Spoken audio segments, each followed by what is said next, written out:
செங்கல்பட்டு மாவட்டம் திருப்போரூர் அருகே கோவளம் ஊராட்சியில் உள்ள அரசு உதவி பெறும் பள்ளியான சர்ஜான் டிமோன்டி ஆர்சி தொடக்கப்பள்ளியில் காலை உணவு திட்டத்தை விடுதலை சிறுத்தைகள் கட்சியின் துணை பொதுச் செயலாளரும் திருப்போரூர் சட்டமன்ற உறுப்பினருமான எஸ் பாலாஜி தொடங்கி வைத்து உணவினை பரிமாறி பள்ளி மாணவர்களுடன் காலை உணவு அருந்தினார்.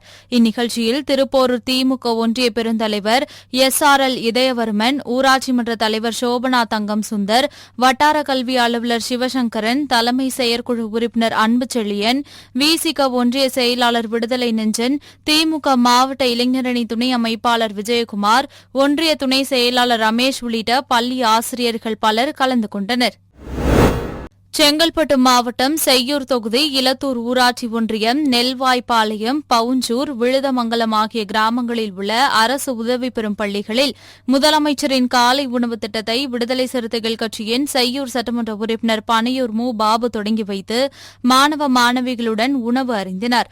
ஒன்றிய பெருந்தலைவர் சாந்தி ராமச்சந்திரன் தலைமையில் நடைபெற்ற இந்நிகழ்ச்சியில் துணை பெரும் தலைவர் சித்ரா ராஜேந்திரன், மாவட்ட கவுன்சிலர் ஜெயலட்சுமி மகேந்திரன், ஒன்றிய கவுன்சிலர் சுஜாதா பாரதி பாபு உள்ளிட்டோர் கலந்து கொண்டனர்.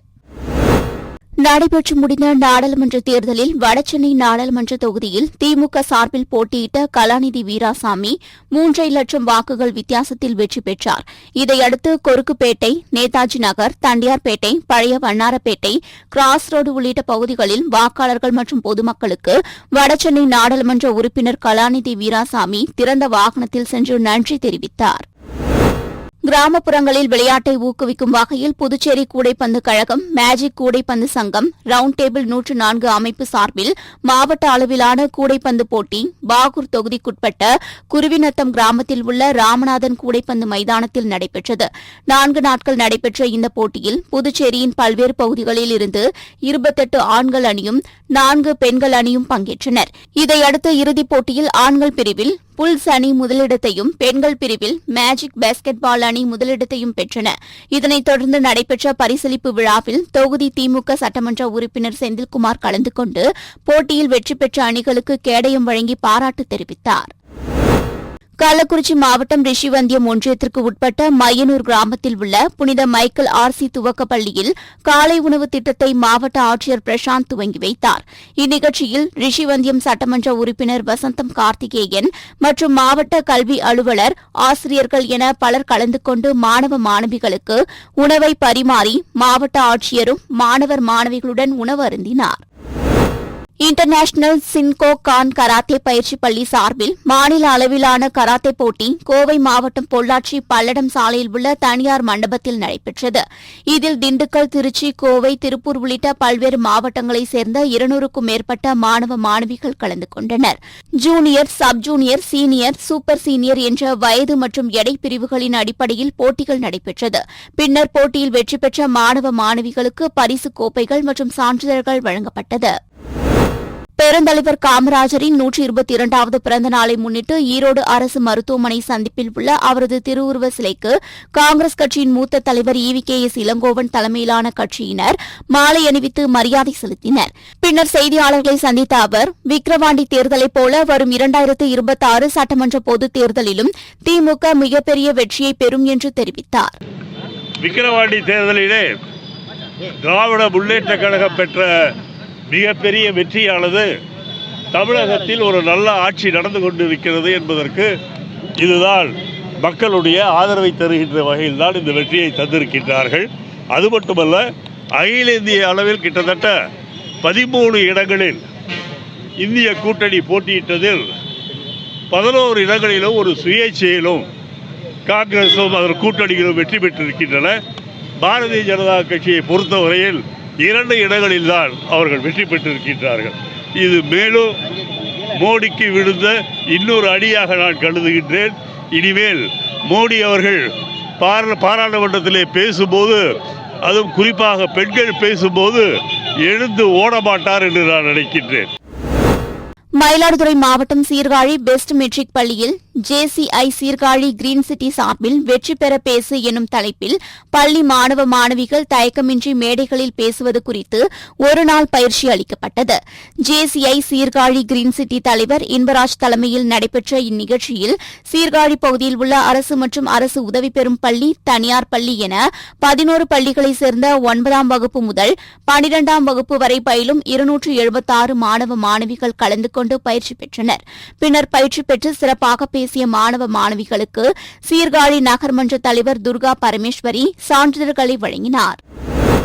நாமக்கல் மாவட்டம் ராசிபுரம் அடுத்த வெண்ணந்தூர் ஒன்றியத்திற்குட்பட்ட தேங்கல்பாளையம் காந்தி கல்வி நிலையம் அரசு உதவி பெறும் உயர்நிலைப் பள்ளியில் முதலமைச்சரின் காலை உணவு திட்டம் வழங்கும் நிகழ்ச்சி நடைபெற்றது. இந்நிகழ்ச்சியில் வனத்துறை அமைச்சர் மதிவேந்தன், மாவட்ட ஆட்சியர் உமா உள்ளிட்டோர் கலந்து கொண்டு மாணவ மாணவிகளுக்கு உணவு ஊட்டிவிட்டு காலை உணவு திட்டத்தை தொடங்கி வைத்தார். ராமநாதபுரம் மாவட்டம் ராமேஸ்வரம் அடுத்த தங்கச்சி மடத்தில் காமராஜர் பிறந்த நாளான இன்று தமிழ்நாடு அரசின் காலை உணவு திட்டத்தை சட்டமன்ற உறுப்பினர் காதர் பாஷா முத்துராமலிங்கம் ராமேஸ்வரத்தில் அரசு உதவி பெறும் பள்ளியான புனித யாகப்பா பள்ளியில் தொடங்கி வைத்தார்.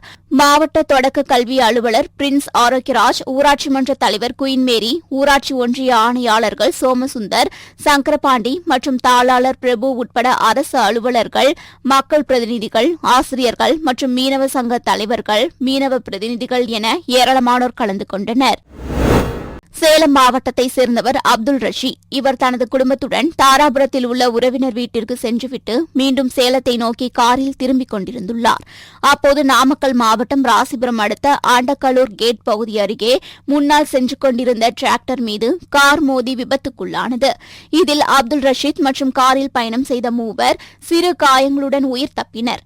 பின்னர் அருகில் இருந்த பொதுமக்கள் இருக்கையின் நடுவே சிக்கிக் கொண்ட சுல்தான் என்ற நபரை மீட்டு சிகிச்சைக்காக தனியார் மருத்துவமனைக்கு அனுப்பி வைத்தனர். பின்னர் இதுகுறித்து தகவல் அறிந்து சம்பவ இடத்திற்கு வந்த காவல்துறையினர் விபத்து தொடர்பாக வழக்கு பதிவு செய்து விசாரணை மேற்கொண்டு வருகின்றனர். மதுரை மாநகர் மேல அனுப்பானாடி ஹவுசிங் போர்டு பகுதியைச் சேர்ந்தவர்கள் கார்த்திக், கனிமொழி தம்பதியினர். இந்நிலையில் கார்த்திக் சில ஆண்டுகளுக்கு முன்பு வெளிநாட்டிற்கு வேலைக்கு சென்று திரும்பிய நிலையில் அவ்வப்போது ஆட்டோ ஓட்டுவது போன்ற வேலை செய்து வந்துள்ளார். ஆனால் சில மாதங்களாக கார்த்திக் எந்த வேலைக்கும் செல்லாமல் மது அருந்திவிட்டு மனைவியுடன் சண்டையிட்டு வந்ததாக கூறப்படுகிறது. இந்நிலையில் மது போதையில் வீட்டிற்கு வந்த கார்த்திக் கனிமொழியிடம் வாக்குவாதத்தில் ஈடுபட்டுள்ளார். இதனால் ஆத்திரமடைந்த கனிமொழி அரிவாள் மணையால் வெட்டியதில் கார்த்திக் சம்பவ இடத்திலேயே உயிரிழந்தார். பின்னர் இதுகுறித்து அருகிலிருந்தவர்கள் கீரைத்துறை காவல்துறையினருக்கு தகவல் தெரிவித்துள்ளனர். அதன் பேரில் சம்பவ இடத்திற்கு வந்த காவல்துறையினர் கனிமொழியை கைது செய்து விசாரணை மேற்கொண்டு வருகின்றனர். பழைய ஓய்வூதிய திட்டத்தை அமல்படுத்த வலியுறுத்தி அரியலூர் ரயில்வே கோட்ட பொறியாளர் அலுவலகம் முன்பாக SRMU தொழிற்சங்கம் சார்பில் ரயில்வே தொழிலாளர்கள் ஆர்ப்பாட்டத்தில் ஈடுபட்டனர்.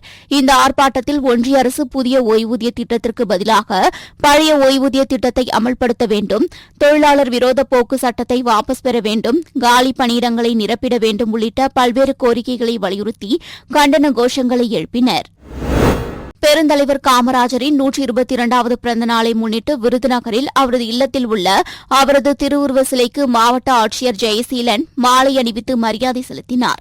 இதில் மாவட்ட வருவாய் அலுவலர் ராஜேந்திரன், மாவட்ட காவல் கண்காணிப்பாளர் பெரோஸ்கான் அப்துல்லா மற்றும் அரசு அலுவலர்கள் பலர் அவரது சிலைக்கு மாலை அணிவித்து மரியாதை செலுத்தினர். இதனைத் தொடர்ந்து பள்ளி மாணவ மாணவிகளுக்கு நோட்டு புத்தகங்களை மாவட்ட ஆட்சியர் வழங்கினார். சென்னை அடுத்த தாம்பரம் மாநகராட்சி கன்னடபாளையம் பகுதியில் குப்பை கிடங்கு செயல்பட்டு வருகிறது. தாம்பரம் மாநகராட்சிக்குட்பட்ட பகுதியில் தினந்தோறும் சேகரிக்கப்படும் குப்பைகள் இங்கு கொட்டப்பட்டு பின்பு இங்கிருந்து வேறு இடத்திற்கு மாற்றப்படுவது வழக்கம். ஆனால் கடந்த சில மாதங்களாக குப்பைகளை இங்கிருந்து அப்புறப்படுத்தாமல் மலைபோல் குவியவிட்டுள்ளதாகவும் இதனால் கன்னடபாளையம் பகுதியில் வசிக்கும் குடும்பத்தினருக்கு சுவாச கோளாறு, துர்நாற்றம், சுகாதார சீர்கேடு உள்ளிட்ட பிரச்சினைகள் ஏற்படுவதாகவும் அப்பகுதி மக்கள் குற்றம் சாட்டுகின்றனர். இதுகுறித்து மாநகராட்சி நிர்வாகத்திடம் தெரிவித்தும் குப்பையை முறையாக அகற்றாததால் ஆத்திரமடைந்த அப்பகுதி மக்கள் சாலை மறியலில் ஈடுபட முயன்றனர். பின்னர் இதுகுறித்து தகவல் அறிந்து வந்த தாம்பரம் போலீசார் மற்றும் தாம்பரம் மாநகராட்சி அதிகாரிகள் பொதுமக்களிடம் பேச்சுவார்த்தையில் ஈடுபட்டு குப்பையை எடுக்க நடவடிக்கை எடுப்பதாக கூறியதை அடுத்து அனைவரும் கலைந்து சென்றனர். சென்னை கொருக்குப்பேட்டை கார்னேசன் நகர் கஸ்தூரிபாய் தெருவை சேர்ந்தவர்கள் அலெக்ஸ் மற்றும் அவரது உறவினர் மோகன், சார்லி. இந்நிலையில் இருவரும் தண்டியார்பேட்டை ரயில்வே தண்டவாளத்தில் அமர்ந்து மது அருந்திக் கொண்டிருந்துள்ளனர். அப்போது அங்கு அடையாளம் தெரியாத 4 பேர் கஞ்சா போதையில் வந்துள்ளனர்.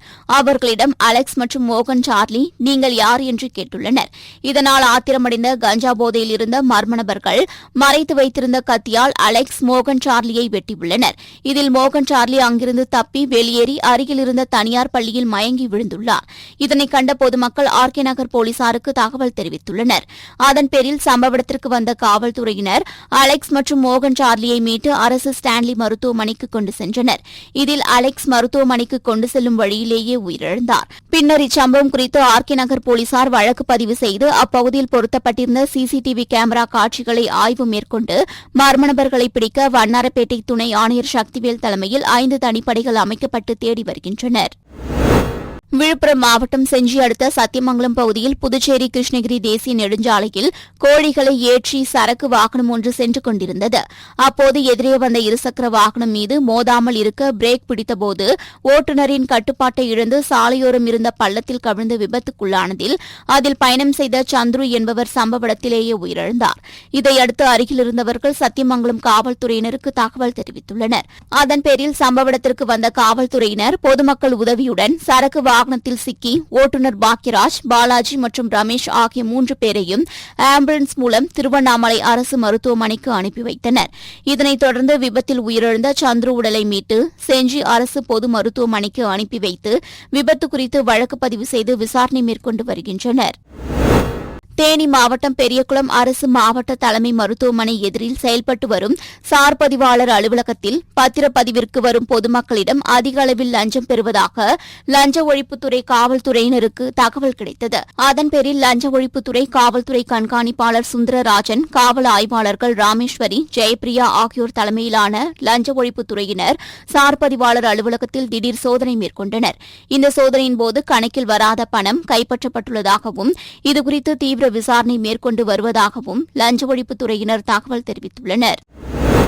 திருவண்ணாமலை மாவட்டம் செங்கம் பகுதியில் 80 ஆண்டுகள் பழமை வாய்ந்த அரசு ஆண்கள் மேல்நிலைப் பள்ளியில் செங்கம் மற்றும் அதனை சுற்றியுள்ள பல்வேறு கிராமங்களில் இருந்து 6ஆம் வகுப்பு முதல் 12ஆம் வகுப்பு வரை சுமார் 700 மாணவர்கள் பயின்று வருகின்றனர். இந்நிலையில் அரசு பள்ளியில் பாதுகாப்பு பணியில் ஈடுபட காவலர்கள் இல்லாததால் மது பிரியர்களின் கூடாரமாக அரசு பள்ளி மாறியுள்ளது. இரவு மற்றும் விடுமுறை நாட்களில் மது பிரியர்கள் மதுபானங்களை அருந்திவிட்டு பாட்டில்களை பள்ளி வளாக நடைபாதையிலேயே உடைத்து செல்கின்றனர். இதுகுறித்து பள்ளி தலைமை ஆசிரியர் எந்தவித நடவடிக்கையும் எடுக்கவில்லை என பெற்றோர்கள் குற்றம் சாட்டுகின்றனர். இதையடுத்து இனி வரும் காலங்களில் காவலர்களை பணியில் அமர்த்தி இதுபோன்ற சம்பவங்கள் ஏற்படாத வகையில் மாவட்ட நிர்வாகம் உரிய நடவடிக்கை எடுக்க வேண்டும் என பெற்றோர்கள் கோரிக்கை விடுத்துள்ளனர். திருப்பத்தூர் மாவட்டம் ஆம்பூர் அடுத்த உடையராஜபாளையம் மலைசாலையில் நேற்று முன்தினம் இரவு முதல் ஒற்றை கொம்பன் யானையை வனத்துறையினர் விரட்டும் பணியில் ஈடுபட்டனர். அப்போது சுமார் 3 கிலோமீட்டர் தூரம் தேசிய நெடுஞ்சாலை வழியாக சென்று கீழ்முருங்கை வனப்பகுதியை ஒட்டியுள்ள விவசாய நிலத்தில் முகாமிட்டது. அங்கு முகாமிட்டிருந்த யானையை விரட்ட வனத்துறையினர் மற்றும் தருமபுரி, கிருஷ்ணகிரி பகுதிகளில் இருந்து வந்திருந்த வேட்டை தடுப்பு வன காவலர்கள் பல்வேறு முயற்சிகளில் ஈடுபட்டும் யானையை விரட்ட முடியாமல் திணறி வந்த நிலையில் சுமார் 20 மணி நேரத்திற்கு மேலாக முகாமிட்டிருந்த யானை கீழ்முருங்கை பகுதியில் உள்ள பாலாற்றை கடந்து பேரணாம்பட்டு அடுத்த மேல்பட்டி பகுதிக்கு சென்றதால் பேரணாம்பட்டு வனத்துறையினர் அங்கு பாதுகாப்பு பணியில் ஈடுபட்டு வருகின்றனர். கடலூர் மாவட்டம் ஸ்ரீமுஷ்ணம் வட்டம் குமாரகுடி ஊராட்சியில் நரிக்குறவர்கள் மற்றும் பழங்குடியினர் வாழும் பகுதி மக்களுக்கு கேர் ஃபவுண்டேஷன் சார்பில் அனைவருக்கும் கை சுகாதாரம், சோப்புடன் கை கழுவுவதன் முக்கியத்துவம் என்ற தலைப்பில் விழிப்புணர்வு நிகழ்ச்சி நடைபெற்றது. கேர் ஃபவுண்டேஷன் நிறுவனர் முனைவர் கோபிநாத் தலைமையில் நடைபெற்ற இந்நிகழ்ச்சியில் முறையாக கை கழுவுதல், சுயமாக தன்னை எவ்வாறு நோய்களில் இருந்து காத்துக் கொள்வது, தன் சுத்தம் முக்கியம் என குழந்தைகளுக்கு விழிப்புணர்வு ஏற்படுத்தப்பட்டது. மேலும் கைகளை சுத்தமாக கழுவும் முறைகள் குறித்து செயல் விளக்கம் அளிக்கப்பட்டது. இந்நிகழ்ச்சியில் 50க்கும் மேற்பட்ட பொதுமக்கள், மாணவ மாணவிகள் என பலர் கலந்து கொண்டனர்.